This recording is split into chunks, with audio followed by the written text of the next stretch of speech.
My best friend's husband told me he loved me. The next morning, she was gone. My name is Hannah Reed. I'm 32 years old. I teach third grade at Maple Grove Elementary. And 6 months ago, I thought I knew what betrayal felt like. My husband, ex-husband now, he cleaned out our joint bank account and moved to Austin with a woman from his CrossFit gym. Just like that. 15 years together, gone. The divorce gave me the house and a settlement.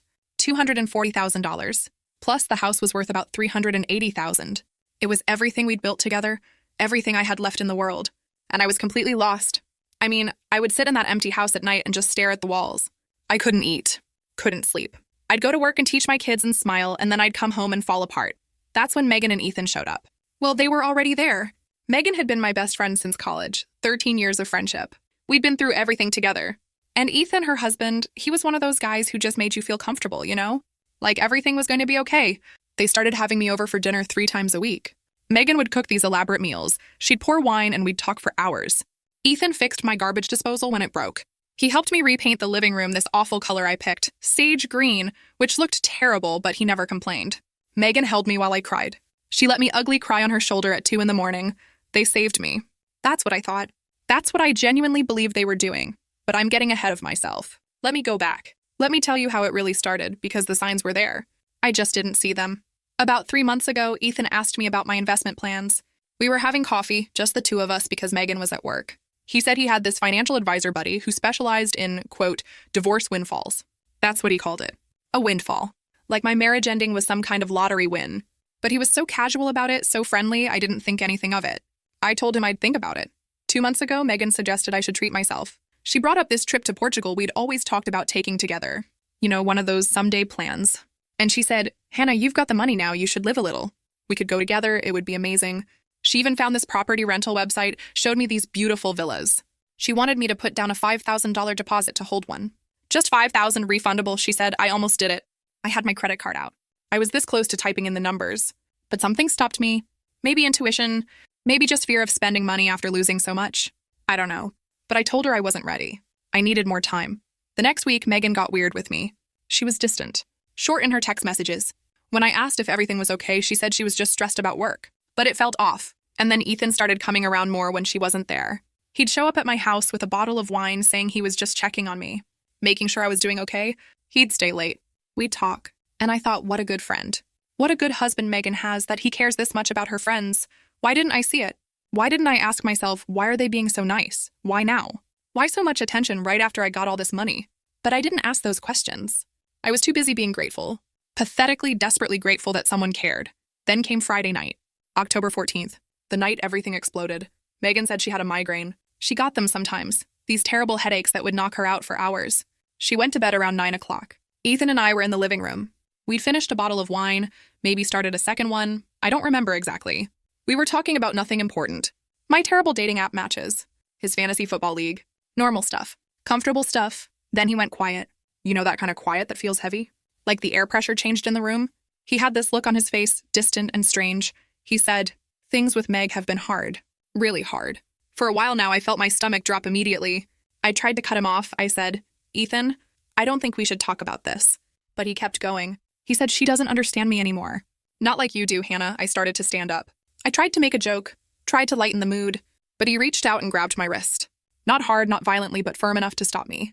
And he looked right in my eyes and said, I think I'm in love with you, Hannah. Time just stopped.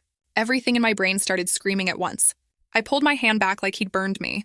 I said, you're drunk. You don't mean that. This is Megan we're talking about. Your wife, my best friend. You need to stop. But he just shook his head. He said, I know exactly what I'm saying.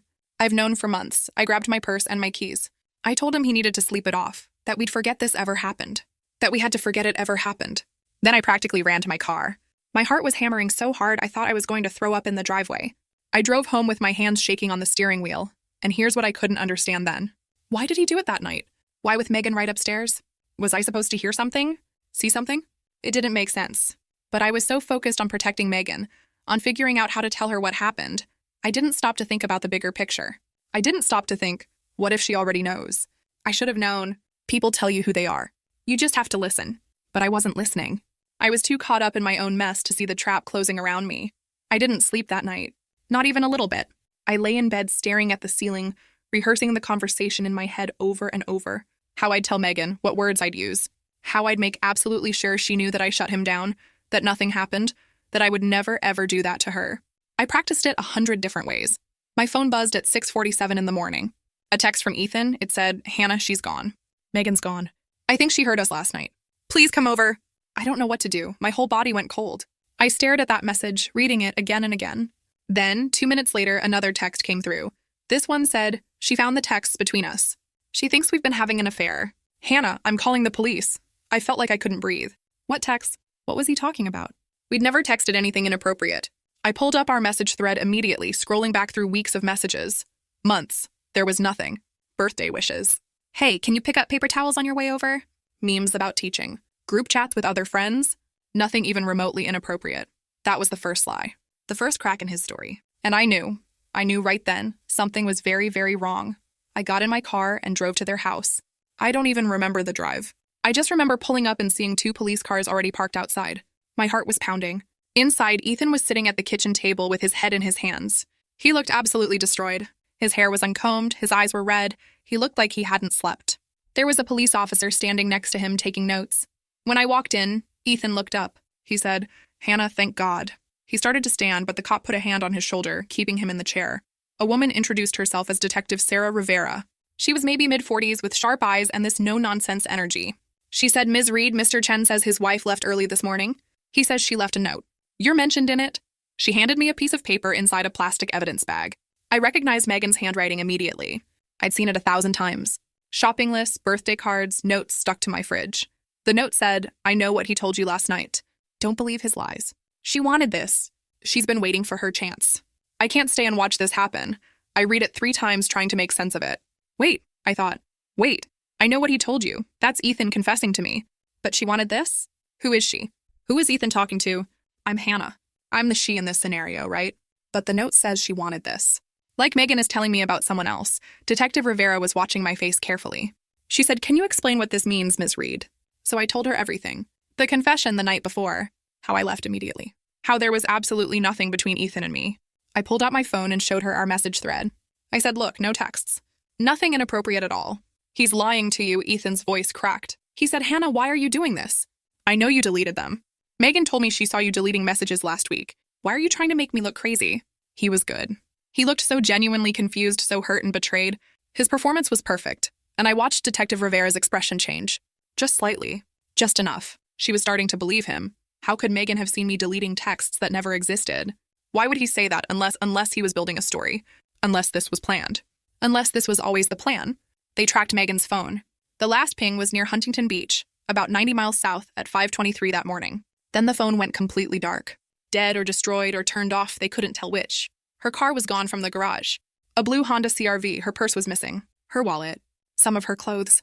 It looked exactly like what Ethan was saying. A heartbroken wife who discovered her husband was in love with her best friend, and she just couldn't take it anymore. She ran, but I knew better. I knew something was wrong with that note.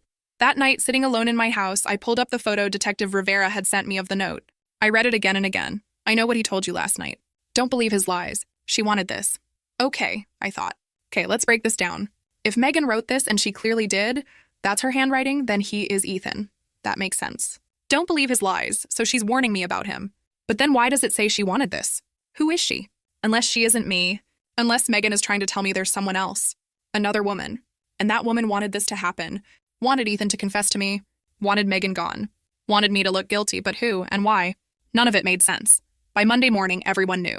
The whole town, it felt like. Parents at school. Other teachers. I'd walk into the staff room and conversations would just stop. People would look at me and then look away quickly. The principal called me into her office and asked if I needed some time to deal with personal matters, which was code for, maybe you should stay home until this blows over because you're making everyone uncomfortable. I heard the whispers in the parking lot when I left that day. That's her. That's the one who, I heard they found texts on her phone. Poor Megan. She was always so sweet. Why would someone do that to their best friend? By Tuesday, my face was on the local news. The headline said, "Person of interest in missing woman case." They showed my school photo, the one from the staff directory. It made me look guilty just by existing. They didn't say I did anything, but they didn't have to. The way they said my name, the way the reporter's voice dropped, everyone watching knew what they were implying. Ethan played the grieving husband perfectly. There was a press conference. He stood at a podium with Megan's parents, who I'd known for years, who'd had me over for Thanksgiving. He pleaded for Megan to come home. He said, "Whatever happened, we can work through it. Please, Meg, just let us know you're safe. Just let us know you're okay. And he cried. Real tears ran down his face. His voice broke. It was an incredible performance. I sat in my living room watching it on TV, and I thought, why is he doing this? What does he get from making me look guilty? If he really loved me, if he really wanted me, why would he destroy my life like this? Why frame me for something I didn't do? Unless he never wanted me at all. Unless I was never the point. Wednesday came. October 19th, 5 days after Megan disappeared.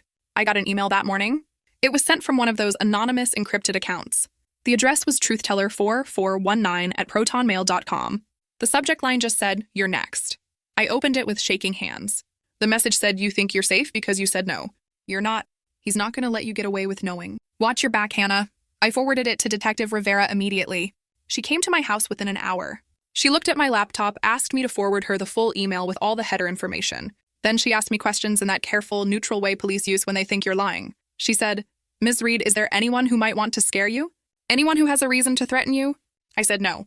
I mean, maybe whoever has Megan, maybe whoever's behind this. Detective Rivera looked at me for a long moment. Then she said, "Or is it possible you sent this to yourself?" "Why would I started to say. What reason would I have to? But then I understood. Oh God. They think I'm trying to make myself look like a victim. They think I hurt Megan, and now I'm creating fake threats to throw suspicion off myself. I'm not just a person of interest anymore. I'm an actual suspect. That night, someone knocked on my door. It was almost 9 o'clock. I looked through the peephole expecting police. Maybe expecting someone coming to arrest me. It was Ethan. He looked terrified. His face was pale, his hands were shaking. He said through the door, "Hannah, please." I got one too. "I need to show you." Every instinct in my body said, "Don't open that door. Don't do it. Don't let him in." But I opened it anyway. He held out his phone with a shaking hand. Another email from the same sender. The subject line said, "You thought you were smart." The message said, "You think you can manipulate everyone, but now you both pay." Tick-tock, Ethan's voice broke when he spoke. He said, "Hannah, I'm so sorry." About what I said Friday night? About all of this. But we're the only ones who know what really happened that night. We're the only ones who know the truth. Someone's trying to hurt both of us. We have to stick together. He looked so genuine, so scared. And for just 1 second, maybe 2, I almost believed him. Then my brain caught up. Wait, his email says you both pay. Mine just threatened me. Why would someone threatening us use different language unless they're trying to push us together? Make us look like a team. Make us look like we're conspiring. I took a step back from the door. I said, "You need to leave, Ethan." He said, "Hannah, please, just listen to me." I said, "Leave now. Get off my property." He looked at me for a long moment, and there was something in his eyes just for a second. Something cold. Something calculating. Then it was gone, and he was the broken, scared husband again. He turned and walked away, but I saw it. That flash of something else underneath. I stopped going to work. I called in sick, told them I had the flu. I stopped answering my phone unless it was Detective Rivera. I felt like I was losing my mind. I'd check the locks on my doors 5-6 times before bed. I'd lie awake listening to every sound. Every car that drove past. Every branch scraping the window. Friday came. October 21st. 7 days after Megan vanished. A courier knocked on my door that afternoon. He had me sign for a package. A plain brown box. No return address. No indication of who sent it. My first thought was bomb. My second thought was evidence. Something planted to make me look even more guilty. I called Detective Rivera immediately. I said, "Someone just delivered a package and I don't know what's in it and I'm scared to open it." She told me to wait, don't touch it, she'd send someone over. So I waited. 3 hours I sat there staring at that box on my porch. Finally, she called back. She said they were stretched thin, there was a major accident on the freeway. If I was really concerned, I should open it outside, away from the house, and film myself doing it in case it was something that needed to be documented. So that's what I did. I took the box into my backyard. I set up my phone to record. I was wearing kitchen gloves. My hands were shaking so badly I could barely tear the tape. Inside was a cell phone. One of those cheap prepaid burner phones you can buy at any gas station. It was already turned on. 1 bar of service. And there was one new text message, just a link. A long string of random letters and numbers. And below it, a password. Also random, what is this? Who sent this? Is this a trap? Is someone watching me right now? I went back inside. I sat at my kitchen table with my laptop. I typed in the web address from the text message. A page loaded. Some kind of secure file sharing site. It asked for a password. I typed in the code from the text. A folder appeared on the screen. The title said insurance. I stared at it, my cursor hovering over the folder. Then I clicked. Inside were dozens of files. Spreadsheets, documents, PDFs, photos, and right at the top, a Word document. The title was read_operation_timeline.docs. I opened it, and my hands went completely numb. The first line said, Target, Hannah Marie Reed, age 32, elementary school teacher. Divorced August 20th, 2024. Settlement $240,000 plus property value approximately $380,000. I kept reading. I couldn't stop. It said, approach. Existing relationship through college connection. M. Cheney. Established trust over 6 years. Intensified contact post-divorce. Phase 1. September through October. Ethan initiates emotional vulnerability. Suggest financial planning, investment opportunities. Test for risk tolerance. Assessment. Target cautious with money. Decline Portugal property investment. Secondary approach required. Phase 2, October. Staged confession. M. Chen discovers affair, disappears. Frame target as homewrecker and suspect. Isolation protocol Phase 3, October through November. E. Chen bonds with target over shared persecution. Gain trust during vulnerable period. Suggest joint legal defense. Combining assets for lawyers. Phase 4, November through December. Marriage proposal during crisis. Access to combined assets. M. Chen reappears after liquidation, claims coercion and abuse, files for divorce. Split proceeds 3 ways per usual protocol. Then there was a section labeled backup plan. It said, if target uncooperative, frame for M. Chen's murder. Anonymous tips to police. Planted evidence in target's home and vehicle. E. Chen inherits life insurance policy on M. Chen. Provides alibi for split. I read it 3 times. 4 times. I couldn't breathe. I couldn't process what I was seeing. This was a con. A planned, detailed professional con. The whole thing. The friendship. The dinners. Ethan fixing my garbage disposal.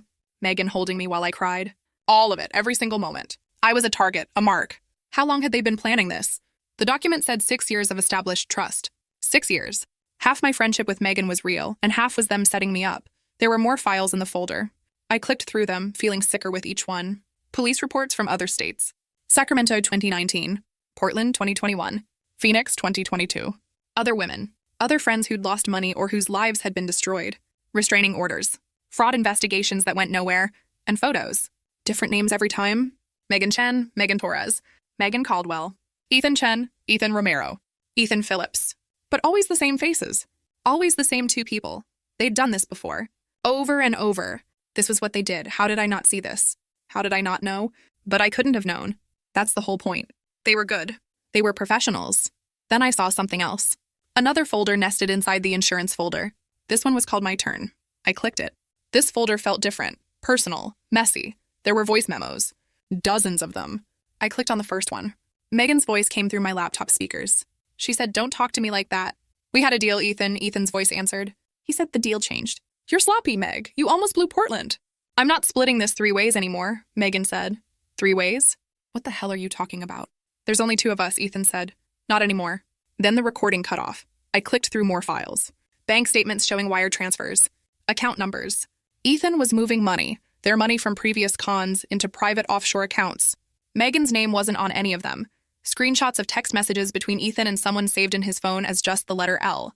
One message from Ethan said, "One more job. Then we disappear together." "You and me," Dell wrote back, "What about M?" Ethan replied, "She's a liability." We cut her out. "She'll figure it out when the accounts are empty." Elle responded, cold. "I love it. Oh my God, he was conning Megan, his own partner. That's who she was." The she in the note. She wanted this. Elle wanted Megan gone. Wanted Ethan to betray his partner. Wanted to take over the whole operation. There were more voice memos. The timestamps got closer to the present. October 10th, 4 days before Megan disappeared. Megan's voice said, "I found the account, Ethan. I found Elle. Did you really think I wouldn't notice?" Ethan said, "Meg, wait, let me explain." Megan said, "You're done." "I'm done. I'm taking everything and I'm leaving." Ethan's voice got hard. He said, "You walk away, I will bury you. You understand me? I will burn your life to the ground." The last voice memo was timestamped October 14th at 8:47 in the morning. The morning Megan disappeared. It was only 10 seconds long. Megan's voice, completely calm, said, "If you're hearing this, Hannah, it means he's trying to frame you." The note, the emails. "All of it. This is your insurance now. You burn him or he'll burn you. Your choice." She knew. She knew exactly what he was going to do.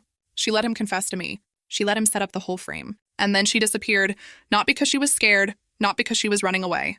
Because she was using me, I was a weapon. Megan's revenge against Ethan. She set me up to be the one to take him down. Because if she went to the police, she'd be arrested too. All those other cons, all those other victims, she was just as guilty. But if I went to the police, I was the innocent victim. My testimony would be credible. Her evidence would be damning.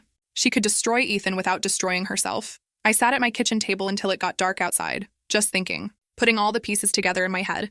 The confession wasn't about love. It was never about love. It was phase 2 of the con. Ethan needed me vulnerable, isolated, and dependent on him so he could move to phase 3. The texts he mentioned to the police, the ones he said I deleted, that was a lie to plant the idea early. So if anyone checked my phone later and found nothing inappropriate, he'd already explained it away. I deleted them. I was covering my tracks. The note Megan left. I know what he told you last night. Don't believe his lies. She wanted this. He was Ethan. His lies about loving me, about us having an affair. She was Elle, the other woman. Megan was warning me, but she wrote it vague enough that the police wouldn't immediately understand. Vague enough that Ethan couldn't prove it pointed to him. The emails. Megan sent both of them. Mine was designed to make me panic, to make me feel hunted and afraid. His was designed to make him panic and push him toward me, towards suggesting we work together as allies against some unknown threat. She was manipulating both of us, but why give me all this evidence? Why not just go to the police herself? Then I understood. If Megan went to police, she'd have to explain how she got all this evidence. She'd expose herself. She'd be arrested too. Every single one of those previous cons would come to light. Sacramento, Portland, Phoenix, all those victims. She'd spend the rest of her life in prison right alongside Ethan. But if I went to the police, I was a victim. I was innocent. I didn't know anything about the previous cons until I saw these files. My testimony would be believable, credible. Her evidence would destroy him and she could walk away clean. She played the whole thing like chess. She let Ethan think he was playing her. Let him think he was the smart one, cutting her out, moving the money. And then she burned it all down using me as the match. Somewhere out there on a beach or in a city I'd never find, she was waiting, watching. She had all the money. She probably had Elle's identity by now. Or Elle was dead, or Elle never existed at all. She had a new name, a new life, and she was free. I picked up my phone and called Detective Rivera. I said, I need to show you something. Right now, in person. It can't wait. She came to my house. She brought another detective with her, a younger guy who looked tired. I showed them everything. The files, the voice recordings, the bank statements, the texts between Ethan and Elle. All of it. Detective Rivera's face went white as she read. She said, Ms. Reed, where did you get this? I said, it doesn't matter where I got it. What matters is it's real. You can check the metadata on the files. Verify the bank accounts. Check the police reports from those other cities. Ethan Chen, or whatever his real name is, has done this before. Multiple times. While we were sitting there at my kitchen table going through everything, my phone rang. The screen said Ethan. Detective Rivera looked at me and nodded. I answered and put it on speaker. Ethan's voice said, Hannah? Thank God. I've been trying to reach you for hours. Listen, I think Megan might be back in town. I saw someone outside my house earlier. I think she's watching us. I think she's trying to, I don't know, hurt us or scare us or something. We need to meet. We need to figure this out together. I looked at Detective Rivera. She nodded again. I said, I'm at the police station, Ethan. There was a long silence on the other end of the line. Long and heavy and full of calculation. He said, what? I said, it's over. I know about the con. I know about Elle. I know about Sacramento and Portland and Phoenix. I know everything. The silence that followed was the scariest sound I've ever heard. Not anger. Not panic. Not shock. Just cold, empty silence while he figured out his next move, calculating whether he could still talk his way out of this, whether he could still spin it somehow. Then he hung up. Detective Rivera was already on her radio calling for backup, calling for units to go to Ethan's house before he could run. Ethan was arrested 2 hours later at the airport. Not our local airport, the small one. He'd driven 90 minutes south to LAX trying to board a flight to Cancun. He had a fake passport in the name David Richardson. He had $73,000 in cash in a backpack. When they searched his car, they found a burner phone with text to someone about meeting in Mexico, about disappearing, about starting over. The FBI got involved after that. Turns out Ethan Chen wasn't even his real name. His real name was Ethan Merrick. He had a record going back almost 20 years. Fraud, identity theft, conspiracy. He'd been running cons since he was 19 years old. Sometimes with partners, sometimes alone. But for the last 8 years, always with the woman I knew as Megan. They found evidence of at least 7 other cons. 7 other women whose lives they'd destroyed. Some lost money. Some lost their homes. One woman in Sacramento tried to kill herself after they framed her for fraud and she lost custody of her kids. These weren't just cons. They were complete demolitions of people's lives. The woman Ethan had been texting, Elle, turned out to be Larissa Klein. She was a bartender from Riverside. Ethan had met her 6 months earlier and promised her a cut of the biggest score yet. My score. Larissa flipped on him in about 30 seconds when the FBI showed up at her apartment. She took a plea deal for lesser charges in exchange for testimony. Told them everything Ethan had told her about the plan. Ethan's going away for a long time. 20 years minimum, maybe more depending on how the trials go. There are multiple states involved now. Multiple charges. His lawyer tried to argue he was manipulated by Megan, that she was the real mastermind, but the evidence told a different story. The media flipped overnight. I went from person of interest to victim to hero in the span of about 48 hours. It was almost as strange as being the villain. Parents at school apologized to me, sent flowers and cards. The principal called and asked if I wanted my job back, said they'd held it open for me, said they never really believed I could do something like that. I said no. I couldn't go back there. Couldn't walk those halls where everyone had whispered about me. Couldn't stand in front of those parents who'd looked at me like I was a monster. The police looked for Megan. They're still looking. They found her car in a long-term parking lot at LAX, same airport where Ethan tried to run. She'd bought a ticket to Mexico City under her real name, which they finally found. Margaret Ellen Hoffman. But the trail went cold in Mexico. No credit card usage. No border crossings. No hotel records. Nothing. They'll never find her. I know they won't. She's too good at this. Too careful. She left just enough evidence to bury Ethan, but not enough to implicate herself in anything concrete. The files she gave me showed Ethan's accounts, Ethan's plans, Ethan's texts with other victims. But nothing that directly proved Megan, or Margaret, or whatever her real name is. Nothing that proved she knew about any of it. She could claim she was a victim too. That Ethan manipulated her. That she was just as fooled as everyone else. I sold the house, took the settlement money, and moved to Vermont of all places. As far from California as I could get. I got a job at a small elementary school in a town where nobody knows my name or my face or my story. I go by my middle name now, Elizabeth. Started over completely. But I don't sleep well anymore. I wake up at 3 in the morning and I lie there in the dark, listening, wondering if she's watching, if she knows where I am, if someday she'll need me again. Need me to be her weapon one more time. Sometimes I think about her. About who she really is. If Megan was ever real or if it was always just a mask she wore. I think about the barbecues in her backyard. The girls' nights where we'd drink wine and watch terrible movies. The time she held me while I cried about my divorce, told me everything would be okay, told me I was strong and beautiful and worthy of love. Was any of that real? Did she ever care about me at all? Or was I always just a mark? Just a target? Could someone fake a friendship that completely for that long? Could they laugh with you and cry with you and tell you their secrets and have all of it be a lie? I don't know. I don't have an answer to that. And that's what keeps me up at night. Last week I got something in the mail. A postcard. No return address. It was postmarked from Lisbon, Portugal. Remember that trip Megan wanted me to take? The villa she wanted me to put a deposit on? The front of the postcard showed a beach.